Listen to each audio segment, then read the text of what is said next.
Butch and Bob Show. World famous Butch and Bob Show here on WIFO 105.5 FM in Jesup, Big Dog Country Radio. Good morning, Bob. Good morning. Well, did you enjoy your day off yesterday? I did. You did? I did. It was always fun. What a day. Inauguration yesterday, championship game last night, just a day filled with stuff. Martin Luther King parades everywhere. So just a very eventful day for a day that's supposed to be off. I stayed in my apartment all day. You stayed right there, huh? Slept, and you have a couch or you have a recliner? I got a couch. A couch. So you were just melted into the couch. That's right. Just melted into it, watching one thing after another. Watched all the pregame stuff. Watched a little Leave It to Beaver, so it's all good. Leave it. Did you watch the inauguration? No. No? Oh, that was very interesting. I watched most of that. That was very interesting and very entertaining. I was too busy watching football. Well, football didn't start until night. Yeah, the pregame started at 12 noon. They had Oh, did they? They had an yeah. afternoon full of pregame like the Super Bowl? Yeah, they pump it up. So. My word. Now I got to get all those ads in there and pay for all that rights fees they have to pay to be able to carry it. Who carried that yesterday? ESPN. ESPN. Okay. All right. Well, speaking of football, just going to segue real nice here, Bob. I was hoping to get Coach Mohring to talk about the banquet, but the banquet's been canceled. But glad to see him. Always glad to have you, Coach. But again, be just curious how the offseason been going, how the offseason conditioning program's going, search for coaches, all that good stuff. So just get an update. You know, everybody knows the season wasn't like we'd like it with that tough region, but since the season has ended, what all's been taking place with the football program? First of all, I want to say good morning, Coach Mohring. Good morning. Appreciate you coming Head in. football coach at Wayne County High School. Can you get a little closer to the mic or move the mic closer to you? Either one. If you want to lean back, just pull it to you. All right. And so how's it going, Coach? It's going good. Off-season's been going good. Banquet was supposed to be this Thursday, but with the weather coming in, we decided just to push it back to be safe. Pushing back our parent meeting that we're going to have, trying to get everybody on the same page this year. It's exciting times. I mean, I've already got my OC and DC committed. My OC started last week, Michael Copley. Moved in this weekend, so he's officially in Wayne County. And my DC has signed a lease, but it hasn't been board approved yet, so it's a big name, but we're excited to have both of them. Well, tell us about the offense with the guy who's already here. So where's he coming from? And yeah, he's coming from Walton. He's been all over. He's been in Tennessee. He's been at Valdosta. More of a spread guy, but really smart. He's gonna be running our weight room. Brings great energy. The kids picked it up day one with him last week, and we're just really excited about it. What do you look for in an offensive coordinator? What do you got some ideas of the talent you got coming back, and how do you fit that offensive coordinator into the talent that you have? Yeah, a track record of scoring points is usually pretty good. Can't win unless you put some points up. Huh? We need to get better in that department. So he's been very successful everywhere he's been. He's also got a son who plays quarterback, so we're excited about him as well. Okay. I guess you can't talk about the defense coordinator then, since he's not here. Defensive coordinator is a great buddy of mine. Went to Southern together. We've known each other for 20-plus years. He's probably one of the best ones in the state. And, we're excited to have him. How about the rest of the staff? Is anybody coming back from the current staff, or how's that going? Yeah, there's a couple. It's hard. I mean, being hired last March and really not even getting to the full swing of things in April. Coaching, most coaches are hired or looking for contracts in January, February. So it was slim pickings when I got here and, trying to get people to move to Jesup last second. But, I thought last year I put together a good staff of good men, but it's just not the right fit for everybody. So this year I actually get to go out and get some of my guys that I know that I've, known for years and, same philosophical differences. And I'm really excited about it. And I want to say one thing here. It's 34 degrees outside. And to show you how tough Coach Mohring in, he comes in here with a short sleeve Armor All shirt on. Yeah. Got to rise He's above either the cold. tough or he's crazy, one of the two. A little bit of both. So, again, last year when you came in, like I said, there's some discipline issues at the beginning. Some kids quit. So what do the numbers look like? Because that's the big thing. At the end of the year, the numbers were not very good. So how do you walk the hallways and get people interested in a football program that had a real difficult season? Yeah. I mean, I don't want to say what happened last year is normal, but, you know, when you take over a program and you're changing, you know, coaches like we have, you know, a couple in a few years, you know, you're not going to necessarily make everybody happy. So when we came in, you know, we lost some of the seniors in that senior class, you know, lost some transfers, but we're excited about the group we have. You know, we ended up playing like 16 or 17 sophomores throughout the year, and there's almost like 25 in that class. Our junior class, you know, with Dawson and Wyatt and, you know, some of those older guys, Hattie Peel, we're really excited about them.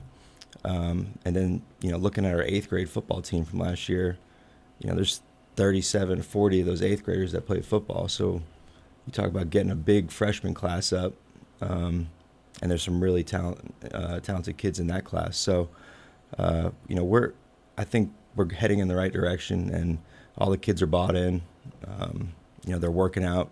I was just amazed last year when you had, you know, seniors quit because, you know, I did sports in high school with distance running, mile and 2 mile, and a lot of people have. You know, you usually, when you start off with football, that you usually start in recreation and then middle school, and you've put in 3 years in high school, and you're in 4th year of high school, you're a senior, and you know, if you love the game and want to play, I didn't understand. I mean, I'm not a coach. I wasn't involved with it. I just have to understand some student athlete putting that much time in for all those years and deciding that, my senior year, because I got a feeling their 10-year class reunion, they're going to regret that when they come back. Yeah, they may, and I think some of them did, but, you know, they're young and they make mistakes, and unfortunately we got to, you know, have some kind of discipline on the team. So when you do things like that, you know, you just got to be held accountable, and that's what we've done with these, you know, the rest of the younger guys, and they've seen that. So now they know that if they do some of the things that those older kids did, that it won't be tolerated. Got to have that discipline. Got to. The Bear Bryant discipline of football, right? Yes, sir. Just joining us in Coach Mohring, in the head football coach. The region schedule was just the same as it was last year, but after this coming year, we get to move. So any thoughts on where we're going? We're going up, going down? What kind of region we're looking at? Any idea? I know because just want to get away from those teams like Warner Robins and BC and Perry and all those long trips. So any idea, any talk from GHSA on what they're looking to do next after this year? Yeah, not yet. But I'm sure, you know, the athletic department and administration will get together and figure out a plan so that we don't end up in a gauntlet region like that again. You know, I think our numbers are more in the 3A region if we can somehow figure that out, you know, with the charter school and all that stuff. So I know those talks will be had, they just haven't been had yet. What did you think about the idea that the high school association looking at about putting regions together of a competitive, how they've done the last few years, instead of just doing numbers? Yeah. You know, instead of putting the schools that haven't had that much success, and ones who've had a lot of success, of trying to put them together that way. Yeah, I think it's interesting. I'd like to see how it comes together. It would be interesting. I've never seen or heard of that before, so Yeah. I was just wondering how would they do that? I've already heard that plan's in the toilet. What's already in the toilet? That's what I've heard. All right, it's already in the toilet. Okay. Bob knows inside everything before I do. information. Yeah, his bugs that he has inside the building They there. done trash that. So that's what I've heard. So You're always going to find a team that's pretty good and talented, no matter what region you're in. So Yeah. those long trips to Warner Robins and Perry, they're ordered. I mean, and I like I say, well, it's not a big deal for football, but these like when that basketball team, I mean, the boys basketball team got in like 2:00 in the morning and expect to go to school. I know they push school back for those individual players, but that's still a tough road to go. yeah, there should be a better way of doing it for sure. You would think. But Now we'll see what happens. We still got another, we'll be talking about when will they make that decision? Right after the season in December, January, February of next year? Because I have to do it at least by January, February, won't they? Yeah, I think the last cycle, if I remember correctly, it's like December, January, February. You just Somewhere along there, we'll find out what we'll do after that. But we're in the region we were this past year. We just have to deal with it, put together a strong team, and go out there and compete. Yep. when will spring football kick in? Because that's something that people look forward to. I mean, that'll be here before you know it. Yeah. I mean, I know how time flies when you're having fun. So what's the projection on when from spring here, football? Trying to obviously get as many of our new staff members on campus as possible. In April, we'll do spring football with the middle school, which is something that may be fairly new. where the varsity coaches will go down there and help them. And then in May, we'll start our spring football. And last year, I think we started on like May 6th or 7th. And we'll try to start as late as possible so we can get those baseball kids back and some of the track kids. And so there's no interference with their spring sports. It's but 2 weeks? 2 weeks? It's 10 days, 10 including days. the spring game. So Okay. I'm still looking for a spring game. I contacted Johnson, who we played last year, and they're just going to do their own thing. So I'll be looking for a spring game here in the next few weeks. Sometimes they have a game, sometimes they have a scrimmage. So, it's always good to have somebody to play against so they can Hopefully hit against somebody, Yeah, I think we'll try to find a team similar to us that we can play and get some reps against. But if we have to go against ourselves, and that'd be fine too. Yeah. One good thing that's being discussed by the school board, they're talking about a new weight room. So how important is that? That's something I know Coach Shaw wanted desperately when he was here. It's hard to get everybody in the room at the same time, which is difficult. So have you been involved in those discussions and how the weight room's going to look and things like that? Yeah, I've been involved a little bit, just asking my opinion on a few things. And, Miss Williams and Dr. McDaniel have kind of led the charge on that one. And I think they're doing a great job. I mean, I've seen some of the renderings, and it looks very promising. And, Good. We're excited to get it. Is Hopefully. it extension where it's at right now? Or where's it going to, is it going to be a whole new, tell me. I believe it'll be an extension of where the gym is now Where on the the- back. We're going to do now. like a hallway to it, right? 'Cause then Like a on the- hallway out that back door. And out the hall. I mean, when Bob I had doing a report on the school board meeting the other night, that was one of the questions that you asked there. They said they're going to be connected by a hallway to the new weight room. Yeah. That's still a while away because you Yeah. still got to get the plans, the budget, and all that. So we're at least a year away. Yeah. I know they're working pretty diligently on getting it together so we can break ground. And that'd be good to have it done by football season, wouldn't it? Yeah. It would probably take a full year, I would Yeah, think. But I would think, maybe this time next year we'd be pretty close to maybe getting in. Yeah. And not only benefits the football team, but, everybody does weight training now, track, basketball, baseball. Even the girls' softball team. Everybody. So that'll be a good thing. So, again, how many more coaches are you looking for? Like I said, how's the staff going to shape? Like I said, coaches come and go. That's part of it every year. That's what you hope to keep is continuity. So, you said you already got offensive coordinator coming in, defense coordinator coming in. Anybody else? What about special teams coach, things like that? Yeah, so Coach Yeoman's still with us right now. I know he's exploring some other college. He came from college and might want to go back, but he does a phenomenal job. Great coach. So if we can keep him, that'd be great. I'm working on him every day, trying to get him to stay. But,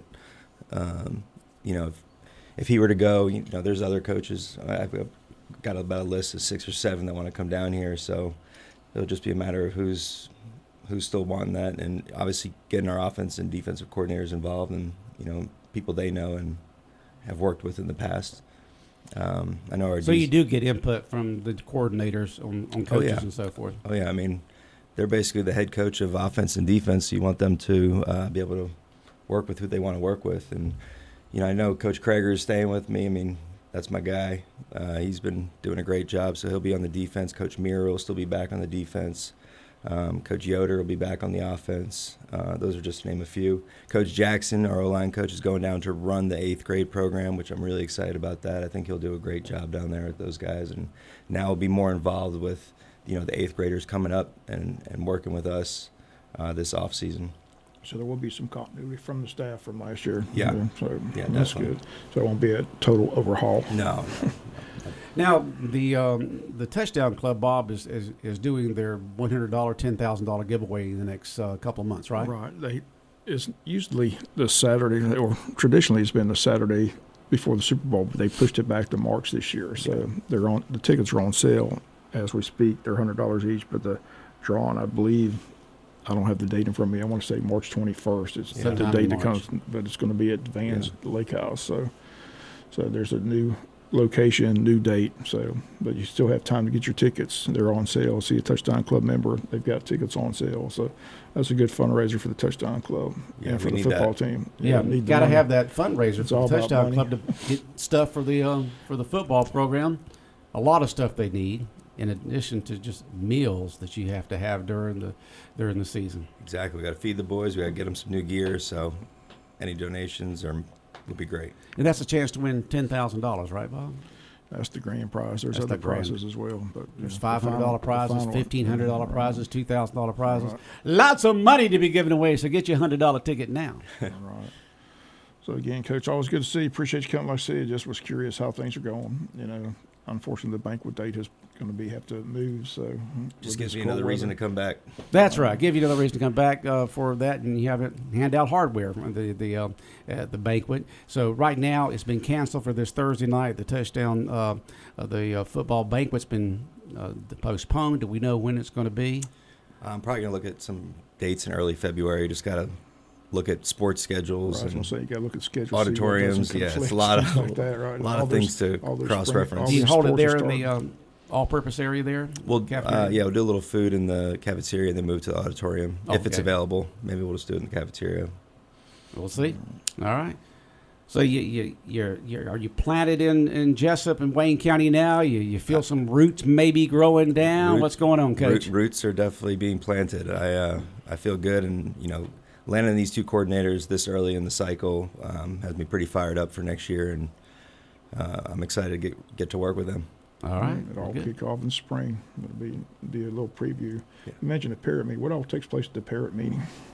The what? The parent meeting. Oh, parent meeting. I mean, we didn't even have one last year because I was here so late, and I feel like I was drinking through a fire hose those first couple of months, just trying to learn people's names and get everything organized and pick up the pieces from the last staff. And this year I just want to get ahead of the game, get our calendar out to all the parents, make sure I get all the proper contact info so we can communicate better with them, let them know the standard, discipline, all those things that if something arises, it's been brought to their attention before season. Yeah, I know people that talk- you and Coach Shaw were very good friends. Of course, he left here to go up to South Carolina. But, Bob, didn't you say he's back in Georgia for this next he year? came back to Georgia. You stay in contact with him? I do not. You do not? No, I knew I- y'all were friends, but I didn't know if y'all Yeah. text ever so often. Our friendship has drifted since that schedule he gave me. He had nothing to do with it. That's funny. But he's back in Georgia now. It's just, it's like, football. It's like, well, this year they're here and some over here, and then some stay for a long time. And, we hope to get that long-time football coach here because look what's happened here in Wayne County with baseball and with softball and with basketball, especially the girls' basketball team. You get that continuity going, then you can have those winning seasons. Exactly. Took the words right out of my mouth. And you I'm hoping mentioned I can that- be that guy. You mentioned that last year. The seniors from this last year had 4 head football coaches. One for 1 year, then 2, and then another one. We had, was that 4 or 3? 4, I think. 4 head coaches. That's just amazing. Yeah, I'd like to be here for a while and let these freshmen see me when they graduate. That'd be a good feeling. Okay. You mentioned discipline. It's always an issue. People always ask about the discipline. So talk about how important discipline is. I mean, I hear Saban, he does college game day now. He talks about how important discipline is and how you have to have it in order to have a good football team. But Yeah. so stress how important discipline is and how do players nowadays deal with it. A lot of these kids don't deal with discipline very well. Yeah, and I think, before you can even get to the discipline piece, it comes down to trust and your relationship with each individual player. And that's the hard part, is building that. I mean, just like any other relationship, it takes time to build those things. And, me getting here in April and trying to get all of their trust before we started games in early August, it's not going to happen. It's just too many variables. So, I think since season ended, we started lifting the next Monday. I'm in there in the weight room with them every day, working on building those relationships while the other coaches coach. And they need to be able to feel comfortable coming to me and talking to me about anything. And I think we're going in the right direction. And this off season now we could do some more fun team bonding type things. I want to do paintball, pool parties, things where outside of football, you're working on those relationships so that, kids don't want to quit because they don't want to feel like they're going to let you down. And you just got to, it's just part of the game. I mean, coaches did that for me. And, I look back at my past, and the coaches that I liked the most were the ones that talked to me like a person, And, I think that's just where we need to go. And I think these guys that I'm bringing in on staff are those kind of people too. So they're kind of coaches that want to stay here and set some roots as well. So hopefully we can keep all our staff together and get this thing moving in the right direction. Good. Well, Coach, we look forward to having you back on once the date is set for the football banquet. Yeah. So you can talk a little bit about that, and maybe we'll know more about some new coaches by the time that you come back on again. Hopefully. Appreciate you coming in. Thank you, guys. Appreciate it. You do know it's 34 degrees outside. Yeah, I just got to work on my toughness. Short sleeves till we win a Short game. sleeves. All right. Well, you can start wearing long sleeves. You don't want to wear long sleeves in August. No. Oh, boy. Oh, Coach, thanks for coming in. Your thoughts and feelings on last night's national championship game and the playoff system this year for college? Geez. Well, none of my teams were really in it. So, it was interesting to watch. I think adding more teams to the playoff, they definitely made it more interesting and gave some other teams a shot to compete. And I do think Ohio State at the end of the year was playing pretty well, and I think Notre Dame was playing well. And I was impressed when Notre Dame got the ball first and marched it down 18 plays and punched it in. I was like, man, they're going to be tough to stop if they keep running with the quarterback like that. And they just couldn't stop Ohio State. There's too much speed and physicality, and their defense is pretty top notch. Well, that's what Coach Meyer was saying at the beginning of the season there on the college game day show, was the fact that's the most talent. Of course, he would know the most talent he'd ever seen on an Ohio State team. So he thought they would win the national championship this year, and no one ever thought that after the Michigan game. But they did come and then defeated everybody pretty easily after that, and now they're got that crown. Yeah, I think they deserved it this year. Yep. You're a football coach. Tell me what was going through Steve Sarkisian's mind when his first and goal at the 1, he pitches back 8 yards. Yeah, I'd be very frustrated. And he gets Been there. and gets rewarded with a 7-year contract extension for his stupidity. Must be these nice. college coaches these days. I mean, I tell people all the time, everybody knows football, and everybody's yelling, "What are you doing?" What did he do now? They had a first and goal at the 1, and instead of running straight forward, they pitched it back 8 yards and got a 10-yard loss and got knocked out at first. Had Arch Manning, didn't put him in the game. He did admit that was stupid not to put him in the game. Yeah. But he's going to be his quarterback now, so it's easy to say that. So Ewers is going to the NFL draft. But I'm watching that game. Texas had that game. I mean, you're first and goal with the 1. You got Arch Manning. I mean, and it still drives me crazy. Me and Joe talk about this all the time. It's 4th and inches. Why are you in a shotgun? What are we doing? Why are we making 4th and inches, 4th and 6? Sometimes those coaches and they do it all the time. All NFL. I mean, they're all in the shotgun. Nobody gets under center anymore. Yeah. You can tear Bradshaw. Josh Allen does. Josh Allen knows what a tush push is. When they got 4th and inches by guys, they're under center, and he's going straight forward and getting 4 or 5 yards. But Josh Allen's a beast. I don't understand these coaches that. I mean, let's say it's 4th and inches. Why are we in a shotgun? I don't get it. It just drives me crazy. Steve Sarkisian went brain dead, but he gets rewarded for the 7-year contract extension for being stupid. So, good luck, Texas. Well, one play does not make a season, mate. Well, it made that season. That was the game. It was 21-14 at the time, and instead of being 21-21, the quarterback got hit and fumbled, and they ran it back 80 yards for a touchdown to win 28-14, and Texas season was over. Steve Sarkisian's in his press conference said, well, I should have put Arch Manning in the game.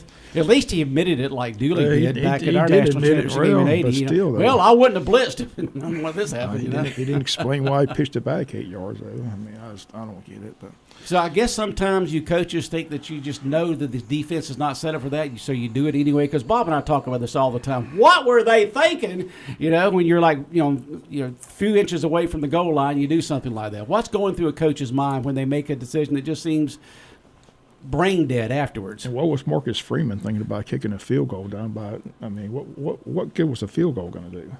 And the kicker clunks it off the upright. I mean, I'm like, what is he doing? What, a field goal? All right, Coach, enlighten us on what y'all goes through. You're down by more than 2 touchdowns. When everybody in the game, why are we kicking a field goal? Put it right through the middle. They probably have somebody in their ears saying analytics or something like that. Analytics. Here it goes. Algorithms. The algorithms say that this is the best play for this, and the algorithms. I don't know. I just blame it on computers don't know. analytics. You hear that all the time. Analytics, algorithms. Yeah. That's, just turn it over to the computers. What does the computer say? All right, we're going to run this. You think Deion will be a good NFL coach? I know Jerry Johnson's don't going to know. give him the job, but I mean, do you think he's going to move to the next level, or is he going to stay at college? Or It's Dion. Who knows? I know, but- I worked with Dion a good bit when I was down in Florida because he's from Fort Myers. So we actually ran the same 7-on-7 team together when he was still doing high school stuff. And then we, when I was at Bishop Road, we tried to play their team in Texas where his son was playing, and COVID happened, so we couldn't travel out of state. So that game got canceled. And then he kind of moved to Jackson State, and then. Well, the amazing thing they keep saying that Shadir, his son, has only been coached by Dion his entire life. So they don't know if he's going to be able to be coached in the NFL. That's why they keep thinking Dion's going wherever his son goes. So Will he be chosen by Raiders, or who do you think that's going to get in his son? it all depends. And I said he's probably going to be, if not the top quarterback, the second quarterback off the board. So he's not going to be in the top few. Yeah, he's going to be in top 5 picks, I'm sure. I mean, he's one of the most talented players in college football. But like I said, he's never been coached by anybody but Dion. So that's why they keep saying there's going to be a package deal where Dion becomes an NFL head coach, and they work out a trade and get the pick and pick him and all that good stuff. So it's still going to be interesting. But I think everybody's trying to find that Dan Campbell model now, and I think Dion could do it. I mean, he is good with the players, and has a good message. And I just can't see him staying in Colorado. I Yeah. just don't. I mean, especially when his kid's leaving. So I'll be shocked if he's at Colorado next year. But I've been shocked before. But I still think he's moving somewhere. we'll see. Yeah. All right. Well, Coach, thanks for coming in Thank you, and give guys. us your insight on some of this stuff, too. Anytime. All right. All right. Let's see what time is it. All right, Bob, we're out of time. We did fill it up. All right, Coach, have a good day. All right, the world-famous Butch and Bob Show here on WIFO 105.5 FM in Jesup has been brought to you by First Southern Bank, Murphy Builder Supply, and by the Service Department at GNS Auto Sales.